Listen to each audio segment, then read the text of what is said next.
but the innumerate people, or the innumerate side of us, look to that larger number and try and always go to that in the absence of actually understanding how the web and how the social web works.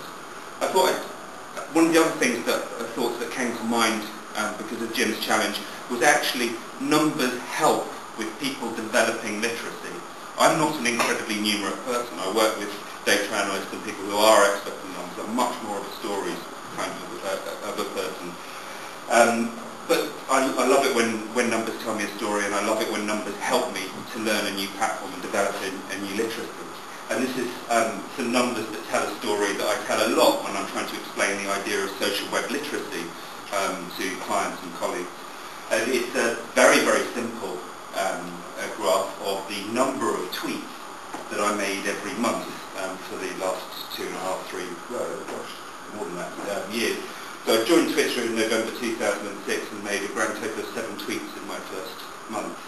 My job is social media. I have to sign up for everything. I'd signed up to a bunch of other stuff that's now faded into distant memory at the same time. I tried. In January I made a resolution. Lots of people were saying Twitter was very exciting, so I made a real bash it, had a real go at it. 66 tweets in January and 4 in February. That's an average of 1 per week. I wasn't getting on with it. I was thinking this is something that's for freelancers, for people who are at home, not really for me probably. I work in an office where I can talk to people. I was illiterate when it came to Twitter. What I started to understand as I went along, as I stuck with it, was how powerful Twitter is as all the sort of things that if you use Twitter you know it's useful for sharing information.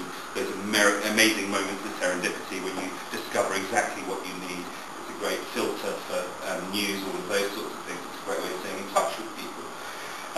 And it's actually only about March 2008 really where I can say that's it, I've taken off. I'm now really into Twitter, I'm using it, I'm finding it very, very useful. And actually, looking back over that time, I kind of, back of a fag packet calculation estimated that I probably spent about 30 or 40 hours trying to understand Twitter and actually gaining literacy in it. And suddenly that came to me as, aha, so that's kind of like learning to drive or learning to play the guitar.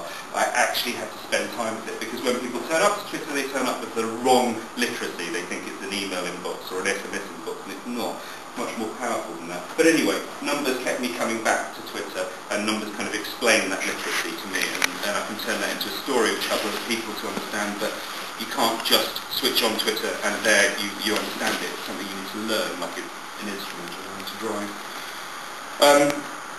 I think one of the things that I was thinking about how social media helps literacy, helps us develop literacy, is I was struck a few years ago when somebody said, so I'm over LinkedIn now.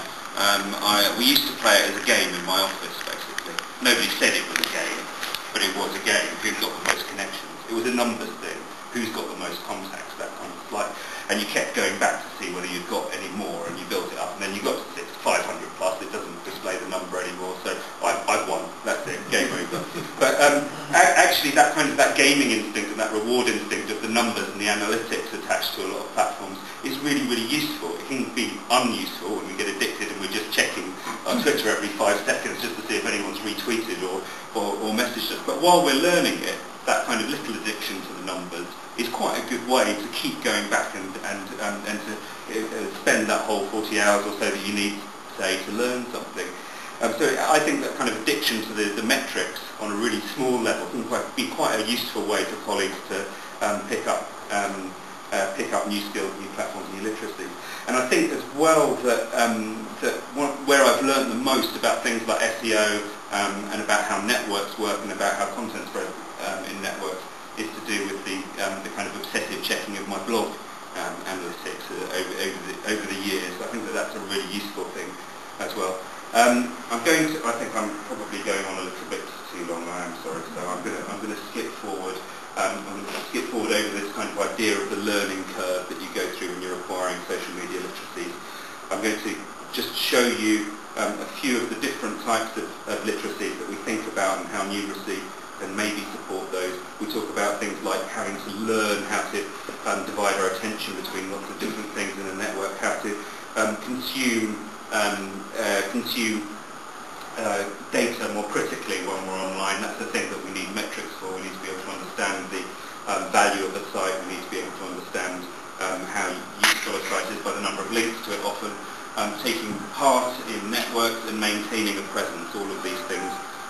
our literacy. This is the kind of network that we use for... Can I laugh at that? Yeah. This is the kind of network, that, the framework that we use for measuring brand participation and impact in social media at iCrossing. We're trying to find ways to manage the complexity, to take in as many data sources as possible and simplify them into one or two or three buckets where we can see needles moving, where we can, and this kind of, when thinking about it from a personal perspective, how you think of metrics when you're looking at personal social media tools and metrics, that actually metrics are about kind of opportunity alarms. That when you see spikes, when you see different types of data moving in an unusual way, even as a non-expert, as a non-numerate person, you know that you need to go and look more closely at what's going on there and see if there's an opportunity. So my main message here is really that that in order to be effectively measuring social media in your organisation, it's not just a case of finding the right numbers and the right tools and the right platforms. All of these things are, of course, important, but almost as important is the idea of spreading literacy around the organisation about what social media is, what networks are, how metrics can be useful in them, and spreading that literacy amongst your colleagues, because otherwise they'll always be looking for that biggest number, looking for that oversimplistic way of understanding what's going on. It's that combining numbers and stories. And looping that back to the shameless plug of the book, this is why I wrote a book about managing your personal reputation online, because what this book is actually about is about developing social web literacy and how to incorporate using tools like SlideShare and Twitter and blogs and participation spaces into your everyday workflow.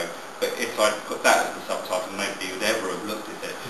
I'd start with a more immediate question to people, which is what happens when you put your name into Google or into Facebook?